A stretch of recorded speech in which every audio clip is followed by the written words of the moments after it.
آپ یقین جانیے میں آپ کو ذاتی بتاتا ہوں، میں جب طالب علم تھا ایم اے کر رہا تھا اور لا کر رہا تھا، یہ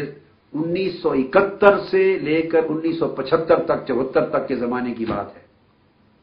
4-5 سال جب لاہور میں تھا، پنجاب یونیورسٹی، دور حدیث علوم دینیہ شریعہ مکمل کرنے کے بعد ایم اے اور لا کر رہا تھا، میں ہاسٹل میں رہتا تھا، اللہ گواہ ہے 3 دن فاقہ کرتا تھا صرف کتابیں خریدنے کے لیے۔ ابا جی قبلہ رحمت اللہ تعالی علیہ جو خرچہ دیتے تھے گھر سے ہر مہینے آتا تھا،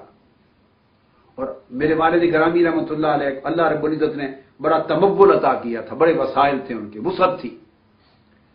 کافی خرچہ دیتے تھے۔ مجھے اپنا اسکالرشپ ملتا تھا، میں چونکہ فرسٹ آیا تھا بی اے میں باقی سبجیکٹس میں پورے پنجاب میں، تو پنجاب یونیورسٹی سے وظیفہ بھی ملتا تھا، گھر سے بھی پیسے آتے تھے، وہ میں اپنے ہم جماعت غریب طلبہ میں تقسیم کر دیتا تھا، جن کے والدین نہیں تھے، یتیم تھے یا غریب تھے، ان کے اخراجات فیسیں کپڑوں کے لیے ان کو دے دیتا تھا، اور بقایا کچھ پیسے جو بچتے تھے وہ انارکلی میں اور مختلف کتب خانوں میں کتابیں خرید لیتا تھا، اور اپنے کھانے کے پیسے نہیں چھوڑتا تھا، نہیں بچتے تھے، اور اس کمی کو پورا کرنے کے لیے 3 دن فاقے کرتا تھا، صرف صبح کا ناشتہ ڈبل روٹی یہ کھا لینی اور لسی کا گلاس پی لینا،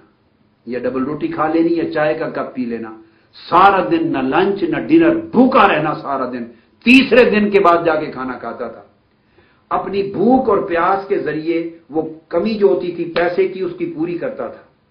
اور کمی کیسے ہوتی تھی؟ 4 5 لڑکوں کے مہینے کا خرچ ادا کرتا تھا، جو پیسے آتے تھے وہ بانٹ دیتا تھا، اور آدھے پیسوں سے کتابیں خریدتا تھا، اور اتنے پیسے بھی بعض وقت نہیں رکھتا تھا کہ بس ویگن پہ سفر کروں، سائیکل پہ 8 میل نیو کیمپس سے مال روڈ تک جاتا تھا سائیکل چلا کے، 8 میل واپس آتا تھا، اپنی جان کے اوپر اتنی محنت کرنی مگر کتابوں کو خرید کے لائبریری بنانا، یہ مت پوری زندگی رہا۔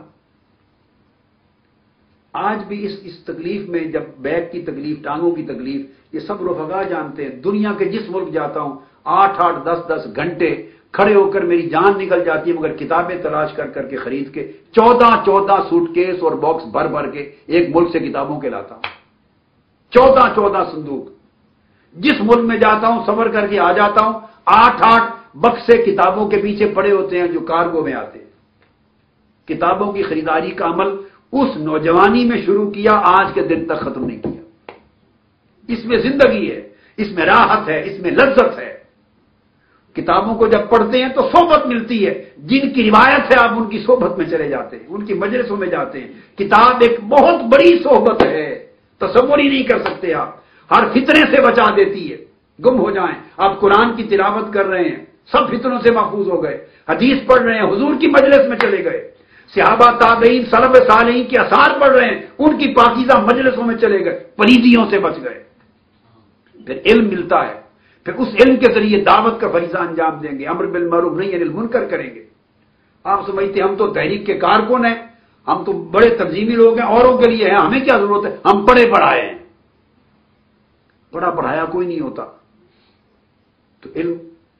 علم ایسی، جیسے آپ مرتے دم تک کھانا بند نہیں کر سکتے، اس طرح مرتے دم تک کتاب سے تعلق نہیں توڑ سکتے۔ تو یہ ساری کتابیں لیں اور کیسٹس اور ڈی وی ڈی سی ڈیز لیں، تاکہ علم دونوں طریقوں سے، نگاہ کے ذریعے بھی کان کے ذریعے بھی، آڈیو ویژول، پڑھ کے بھی سن کے بھی، ہر شخص علم کے طالب علم بن جائے، ہر شخص طالب علم بن جائے۔ آقا علیہ السلام طلب علم میں رہے، اللہ ان کو پڑھاتا رہا، علم دیتا رہا، حضور علم لیتے رہے۔ کیسا مسلمان ہے وہ شخص جو پڑھنے سے دلچسپی نہیں رکھتا؟ قرآن کی پہلی وحی کا پہلا لفظ، نزول قرآن کا پہلا لفظ اقرا، پڑھیے، تو جو مسلمان ہو کر نہیں پڑھتا اس کا کیا تعلق ہے قرآن کے ساتھ؟ قرآن جو لفظ ہے اس کتاب کا نام، اس کا نام ہے جو پڑھا گیا اور پڑھایا گیا۔ لفظ قرآن کا معنی یہ ہے جو پڑھایا گیا، یعنی ہماری مقدس کتاب، اس کا لفظ اللہ پاک نے جو ٹائٹل رکھا، نام، وہ بھی پڑھانے والا رکھا، پڑھنے پڑھانے والا۔ تو سارا دین ہی پڑھنے اور پڑھانے سے متعلق ہے۔ ایک تو ہر رفیق، ہر رکن، مرد بھی، عورت بھی، بھائی بھی، بہن بھی، بیٹا بھی، بیٹی، وہ آج سے کتابوں کی لائبریری اپنے گھر میں بنائے، اور آپ کو لالچ ہو کتابوں کا، علم کا لالچ خیر کا لالچ ہے۔ پھر اس فروغ دعوت کے لیے حلقات درود قائم کرے اور حلقات قرآن قائم کرے.